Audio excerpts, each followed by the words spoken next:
Hello everyone, welcome to my channel Tanuja bio studies. चलिए अब हम बात करते हैं एक न्यू चैप्टर की, that is the chapter 13 of class 12, organisms and population. It is very important chapter. Around 4 to 5 question are pick for NEET exam from this chapter only, so please prepare it very well. Okay, तो अभी मैं यहाँ पे एक आपको content बता रही हूँ कि हम क्या क्या टॉपिक की बात करने वाले हैं इस चैप्टर में। The first we will talk about the organisms and its evolution, कि एनवायरनमेंट के साथ ऑर्गेनिज्म का कैसा इंटरेक्शन होता है, उसके हिसाब से ऑर्गेनिजम्स के डिस्ट्रीब्यूशन डिफर होते हैं, वो कैसे कैसे रहते हैं। देन वी विल टॉक क्या क्या फैक्टर्स होते हैं एनवायरनमेंट में। Basically it is divided into two main category, abiotic and biotic.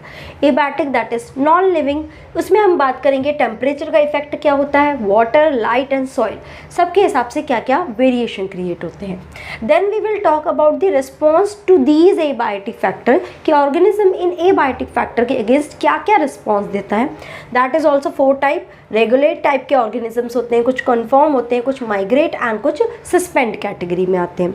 Then we will talk about the population interaction, okay, और we will talk about the population, उसमें हमने बात करेंगे population attributes की। then population growth, उसमें हम सारे growth curve, growth models, उन सब की बात करेंगे।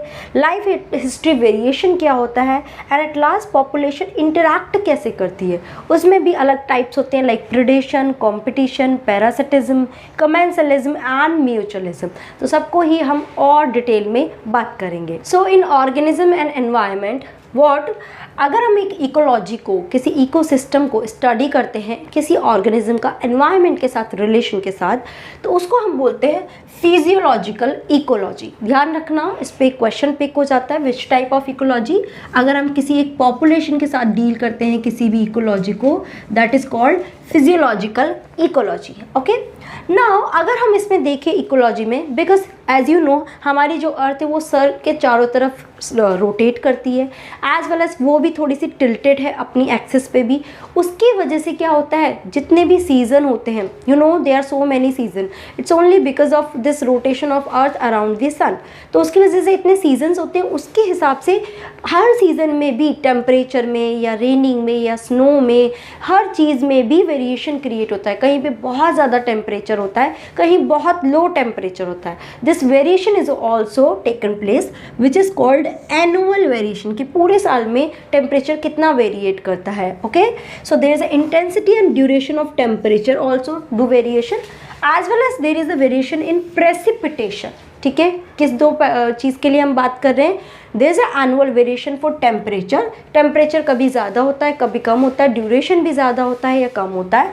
एज वेल एज प्रेसिपिटेशन, क्या कि रेन और स्नो क्या होती है, वो फॉल डाउन होकर नीचे सेटल डाउन हो जाती है, प्रेसिपिटेट फॉर्म में हो गया। तो प्रेसिपिटेशन में हम किसकी बात करते हैं, रेन की बात करते हैं, स्नो की बात करते हैं। उसमें भी कुछ ना कुछ वेरिएशन रहता है, रेन कभी ज़्यादा रहती है, कभी कम रहती है, ऐसे ही स्नोफॉल भी ज़्यादा या कम रहता है। ओके, तो इन सब के वेरिएशन की वजह से यहाँ पे पूरे अगर हम देखें हर जगह में कुछ मेजर बायोम्स बन जाते हैं। ठीक है, बायोम्स यानी पर्टिकुलर जगह जहाँ पे टेम्परेचर ही ज़्यादा है, कुछ पर्टिकुलर जगह जहाँ पे रेनिंग बहुत ज़्यादा है, कुछ पर्टिकुलर जगह जहाँ पे स्नोफॉल बहुत ज़्यादा है।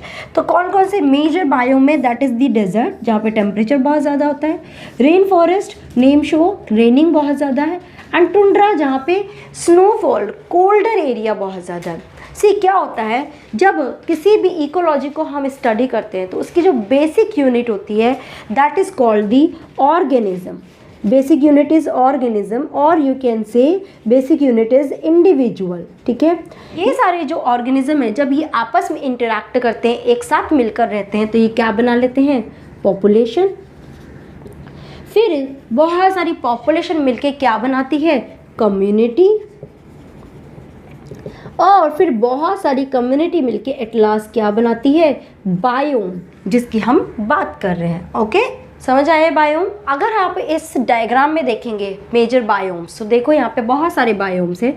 फर्स्ट इज दी डेजर्ट, बाकी जो ये सारे हैं दे आर रेन रिलेटेड। ठीक है, grassland, This is the tropical forest. This one is area shows the temperate forest. This is coniferous forest and ये जो आपका है that is arctic और alpine tundra. See ये ग्राफ एग्जाम के point of view से बहुत ज़्यादा इंपॉर्टेंट है, क्योंकि किसी भी एक पर्टिकुलर जगह को आपको डायरेक्ट पूछा जा सकता है कि ये कौन सा एरिया है, ठीक है। तो ये ग्राफ हमें बहुत अच्छे से जैसे कि हम ग्राफ मैप फिल करते हैं, ऐसे हमें ये भी पता होना चाहिए कौन सी जगह को क्या नाम देते हैं, ठीक है। नाउ नेक्स्ट एक वर्ड आता है दैट इज़ द निश। निश क्या होता है? जिसमें हम अपना मैक्सिमम परफॉर्मेंस करते हैं, ओके। एक ऐसा जोन जिसमें हम अपना मैक्सिमम परफॉर्मेंस करते हैं। जैसे कि कोई ऑर्गेनिज्म है किसी भी हैबिटेट में रह रहा है, तो वहाँ पे कोई अलग अलग रेंजेस होगी एनवायरनमेंट की, अलग अलग कंडीशन होगी एनवायरनमेंट की। वो ऑर्गेनिज्म उस एनवायरनमेंट में मैक्सिमम टॉलरेट कर सकता है उस कंडीशन को, एज वेल एज वहाँ पे जितने भी रिसोर्सेज हैं उनका बेस्ट यूटिलाइजेशन कर सकता है। एंड साथ में ही उस हैबिटेट में रह के, सपोज इस हैबिटेट में रह रहा है तो यहाँ की कंडीशन को मैक्सिमम टॉलरेट कर सकता है, मैक्सिमम रिसोर्सेज यूटिलाइज कर सकता है, एंड साथ ही यहाँ रहते हुए इकोसिस्टम के लिए कोई ना कोई फंक्शनल रोल परफॉर्म कर रहा है। तो वो जो एरिया हो जाएगा दैट विल बी कॉल्ड निश फॉर पर्टिकुलर ऑर्गेनिज्म, कि ये उसका निश है जिसमें वो अपनी बेस्ट परफॉर्मेंस देगा।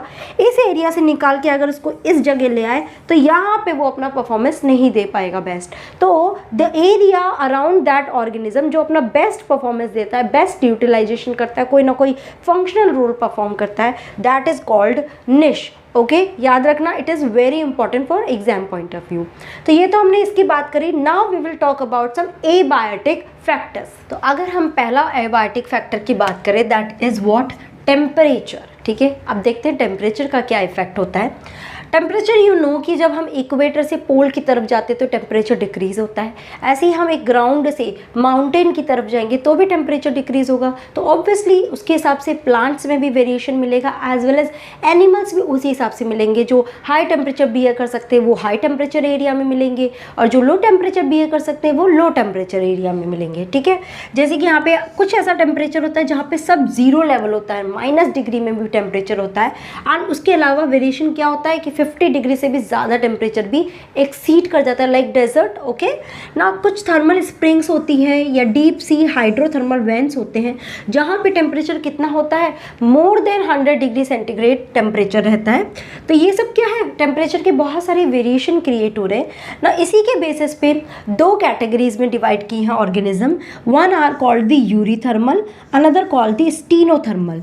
यूरी मतलब क्या? वाइड। अब यूरी EURY जहाँ भी लग जाए उसका मतलब भी क्या है? वाइड। एंड स्टीनो यानी कि नैरो, यानी कि ये ऐसे ऑर्गेनिज्म है यूरीथर्मल के जो कैटेगरी के ऑर्गेनिजम्स हैं वो ऐसे हैं जो वाइड रेंज ऑफ टेम्परेचर को बियर कर सकते हैं, ठीक है, टॉलरेट कर सकते हैं।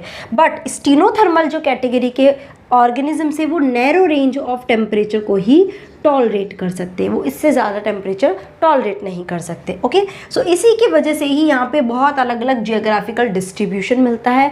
ऑर्गेनिज्म भी जो कम टेम्परेचर टॉलरेट करने वाले वो कम टेम्परेचर एरिया में ही मिलेंगे, उसी हिसाब से उनका डिस्ट्रीब्यूशन होता है geographically, okay. Now next thing आती है, नेक्स्ट फैक्टर है दैट इज़ दी वाटर। अब वाटर का भी अलग अलग अवेलेबिलिटी होती है अलग अलग एरिया में। तो देखो, productivity and distribution of plant, सबसे ज़्यादा वाटर अफेक्ट कहाँ से होता है? प्लांट की वजह से। मतलब लाइक प्लांट को सबसे ज़्यादा वाटर की नीड है तो उसी की प्रोडक्टिविटी और डिस्ट्रीब्यूशन भी अफेक्ट होता है। ऐसे ही कुछ एक्वेटिक एनिमल्स हैं जो वो भी डिपेंड करते हैं वाटर पे। बट वाटर में क्या क्या चीज़ अफेक्ट करती है? First is what?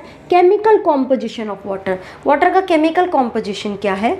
जैसे कि उसका pH कितना है, उसका सॉल्ट कॉन्सेंट्रेशन कितना है।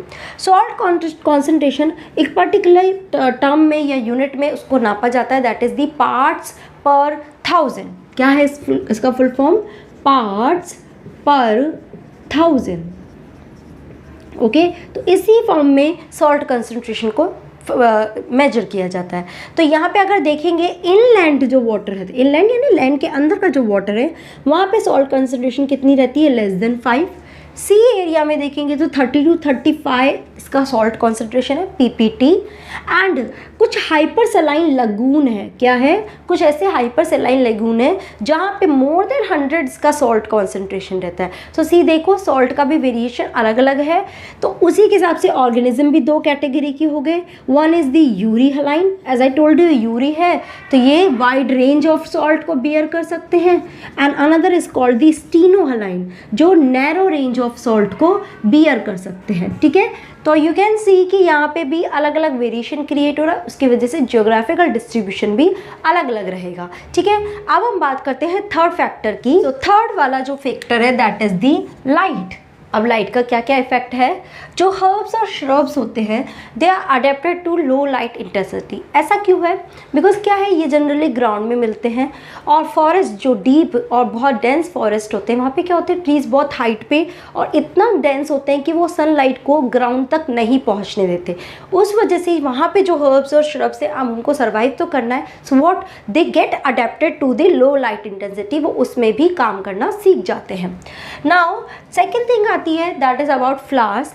फ्लावर्स में फोटो पीरियोडिज्म मिलता है, मतलब कि they need a certain amount of light for the flowering which is very important. Flowering चाहिए प्लांट में, बट उसकी लाइट की इंटेंसिटी भी अलग अलग वेरिएट करती है। कुछ प्लांट को ज़्यादा लाइट चाहिए, कुछ प्लांट को बहुत कम लाइट चाहिए। इसी हिसाब से अगर एनिमल्स की बात करें तो ये भी क्या शो करते हैं, diurnal and seasonal variation of light, उसके हिसाब से इनकी एक्टिविटी भी वेरिएट करती है। जैसे कि फोराजिंग, खाना ढूंढने की एक्टिविटी, कि खाना ढूंढने जाना है, वो कब जाएंगे, इट डिपेंड्स कि लाइट का इंटेंसिटी कितना है। मतलब डे टाइम है तो लाइट इंटेंसिटी ज़्यादा होता है, नाइट टाइम में लाइट इंटेंसिटी कम है, तो उस हिसाब से they will search for their food, they will go for reproduction as well as migratory activities. ये सब डिपेंड करता है लाइट के वेरिएशन पे कि लाइट की इंटेंसिटी कम है या ज़्यादा है। Okay, and one more thing, solar radiation, it is also very much important for all the animals, particularly aquatic जो एनिमल्स होते हैं, क्योंकि वहाँ पे क्या होता है, लाइट डेप्थ में, सी में अगर आप डेप्थ में देखोगे तो वहाँ तक लाइट नहीं पहुँच पाती। तो उन एक्वेटिक एनिमल्स को कैसे पता चलेगा इट्स अ डे और नाइट, उस हिसाब से वो अपनी कैसे एक्टिविटीज़ परफॉर्म करेंगे। सो उस केस में क्या होता है, जो सोलर रेडिएशन होती है they can reach up to a depth, तो वो उसके according they do work, solar radiation के अकॉर्डिंग वो अपनी सारी एक्टिविटीज़ परफॉर्म करते हैं। तो यू कैन सी कि इतना लाइट का वेरिएशन होने की वजह से एनिमल्स भी उसके हिसाब से ही अडेप्टेड है और उसी के हिसाब से अपनी एक्टिविटी और डिस्ट्रीब्यूशन शो करते हैं। Now last factor that is about soil. Now soil is also important for the geographical distribution of all the animals as well as plants. How? Because nature and property of soil है वो ही decide करेगी कि वहाँ का climate क्या है। मतलब nature and property of soil कैसे डिसाइड होगा, because of the decision of climate और because of the climate as well as the weathering process, कि मतलब सॉइल वहाँ से उड़ के दूसरी जगह जा रही है या नहीं, या वहीं पे ही सेटल डाउन है नहीं, that is the weathering process and climate. इसकी वजह से सॉइल का नेचर और प्रॉपर्टी भी डिफर होता है। कुछ सॉइल होती है वो सैंडी सॉइल जैसे आप बात करते हैं, कुछ क्लेई सॉइल होती है, तो अलग अलग जगह की अलग अलग टाइप की सॉइल रहती है। उसी हिसाब से सॉइल की वाटर होल्डिंग कैपेसिटी भी अलग अलग रहती है। वाटर होल्डिंग कैपेसिटी क्या, कि अगर हम सॉइल में एक पॉट में हमने सॉइल डाला और पानी डाला, लेट्स सी कि नीचे से पानी कितना रेट से निकलता है। अगर वो बहुत ही कम पानी निकलता है, इसका मतलब उस सॉइल में क्या है, it has the large water holding capacity, वो बहुत ज़्यादा अमाउंट में वाटर को होल्ड करके रख सकती है and doesn't drain out the water like your that is clayey soil, जिसको हम चिकनी मिट्टी बोलते हैं, उसमें पानी बहुत देर तक रुकता है। सैंड में अगर आप वाटर डालोगे इट विल मतलब बहुत इंस्टेंटली उसमें से पानी निकल जाएगा, सो उसकी वाटर होल्डिंग कैपेसिटी बहुत कम है। बट इसके ऑपोजिट में एक रेट होती है दैट इज कॉल्ड परकोलेशन। तो ये परकोलेशन क्या होता है कि अगर मैंने इसमें सॉइल है और इसमें वाटर डाला तो नीचे से वाटर किस रेट से निकलता है, that is called the percolation rate. अब क्ले सॉइल में तो वाटर बहुत कम निकलेगा तो उसका परकोलेशन रेट क्या हो गया, बहुत कम हो गया। बट सैंड सॉइल जिसकी वाटर होल्डिंग कैपेसिटी कम है तो वाटर इसमें बहुत फास्ट निकलेगा, राइट, तो इसकी परकोलेशन रेट बहुत ज़्यादा है। समझ आया? तो अगर वाटर होल्डिंग कैपेसिटी ज़्यादा है तो परकोलेशन रेट कम होगा, अगर वाटर होल्डिंग कैपेसिटी कम है तो परकोलेशन रेट ज़्यादा होगा। क्लियर? नाउ ये डिपेंड करती है वाटर होल्डिंग कैपेसिटी किस पर, सॉइल का कॉम्पोजिशन कैसा है, सॉइल का ग्रेन साइज कैसा है, मतलब सॉइल में जो दाने ग्रेन होते हैं उसका साइज छोटा है या बड़ा है। जैसे सैंड में देखोगे ग्रेन साइज आपको बड़ा मिलेगा, उसका एग्रीगेशन कैसा है, वो कैसे आपस में अरेंज है, उस सब पे डिपेंड करता है किसी भी सॉइल की water holding capacity. Now pH, mineral composition as the topography. अब सॉइल में भी देखेंगे कि उसका पीएच कैसा है, सॉइल के अंदर मिनरल कॉम्पोजिशन कैसा है, और वहाँ का topography that also decide the vegetation in a particular area, कि उस एरिया में वेजिटेशन कैसा होगा, एज वेल एज जिसकी वजह से वो क्या डिसाइड करेगा कि वहाँ पे किस तरह के एनिमल भी रहेंगे। वेजिटेशन जैसा होगा उसी हिसाब के एनिमल्स भी वहाँ सर्वाइव करेंगे, राइट। अगर एक्वेटिक एनवायरनमेंट में बात की जाए तो sediment characteristics determine the type of benthic animal. Benthic animal जो बहुत डेप्थ में मिलते हैं, तो वो भी ये डिसाइड करेंगे कि वो बेंथिक एनिमल कौन से टाइप के वहाँ पर मिलेंगे जो वहाँ पर रह सकते हैं, सर्वाइव कर सकते हैं। तो यानी कि temperature, this light, water and soil, ये चारों ही अपनी तरफ से इम्पॉर्टेंट रोल प्ले करते हैं पूरा geographical distribution of animal and plant. इसी वजह से कुछ एनिमल जो अगर बियर है पोलर रीजन में रहता है तो वो डेजर्ट में नहीं मिल सकता, डेजर्ट में जो कैमल है वो पोलर रीजन में नहीं मिल सकते, क्योंकि वो उसी एनवायरनमेंट के अकॉर्डिंग अडेप्टेड है और वो वहीं पे ही उनका डिस्ट्रीब्यूशन सर्टेन है कि वो वहीं मिलेंगे। Okay, so this is how the geographical distribution takes place because of all these abiotic factor. In next video we will talk about the response towards these abiotic factor, कि animal अब इन abiotic factor के against में कैसा response देते हैं। ठीक है, so till now if you have any doubt in this video please let me know through comment section. Thank you so much guys for watching this video.